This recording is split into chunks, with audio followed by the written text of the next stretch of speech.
تو لغت کے 10 حوالے موجود ہیں. تل کا عشرۃ کاملہ ہے, غیر و کاملہ نہیں ہے, یہ پورے 10 حوالے انہوں نے دے دیے ہیں کہ المنجد اٹھا لیں, مصباح اللغات اٹھا لیں, قاموس اٹھا لیں, فیروز اللغات اٹھا لیں, معجم الصحاح اٹھا لیں, لسان العرب اٹھا لیں, بیان العرب اٹھا لیں, معجم الوسیط دیکھ لیں, رافع اللغات دیکھ لیں, مختار السیاح دیکھ لیں. ان سب نے لکھا ہے کہ زمینی قبر کو قبر کہتے ہیں, مقر المیت ہے, مستقر المیت ہے, جہاں آدمی کا جسم جائے اسے قبر کہتے ہیں.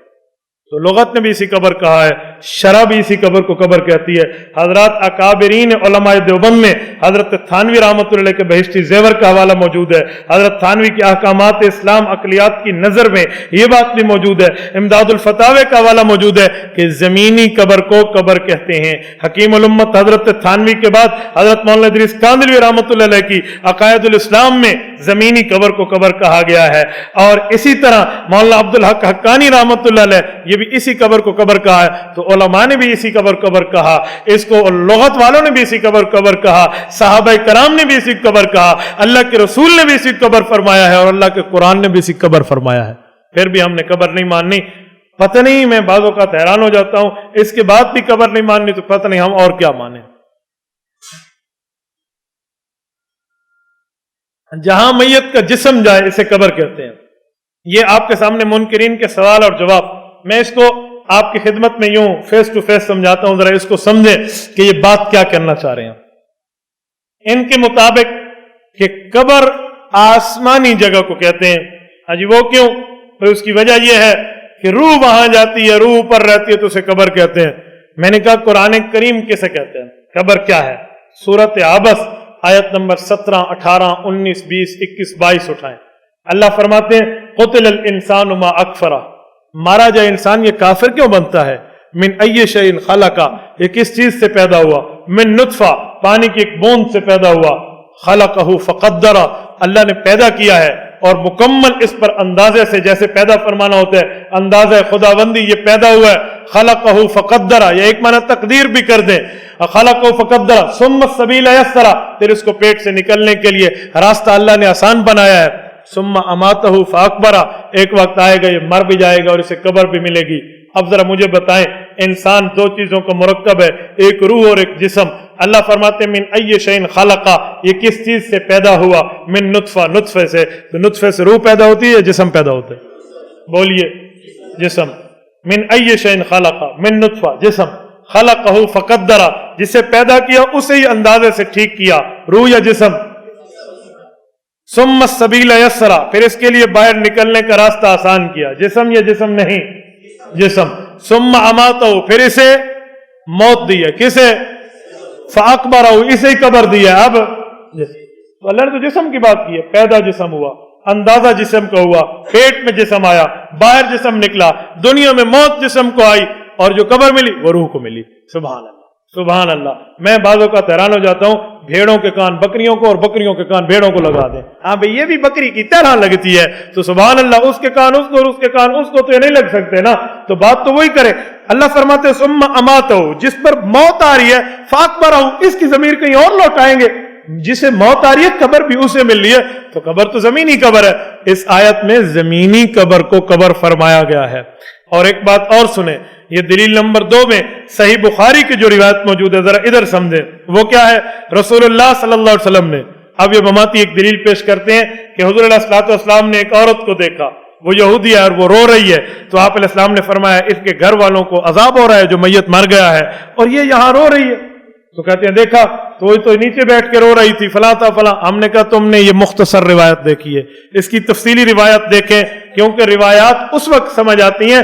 الجامع لاخلاق الراوی و آداب السامع میں حضرت امام احمد ابن حنبل رحمۃ اللہ علیہ کا فرمان موجود ہے, الحدیث اذا لم تجمع ترکہ لم تفہم والحدیث یفسر بعضہ بعضا. فرمایا جب تک احادیث کے مجموعی حیثیت میں پوری روایتوں کو نہیں دیکھو گے بات نہیں بن سکتی. ایک حدیث کی تشریح دوسری حدیث میں,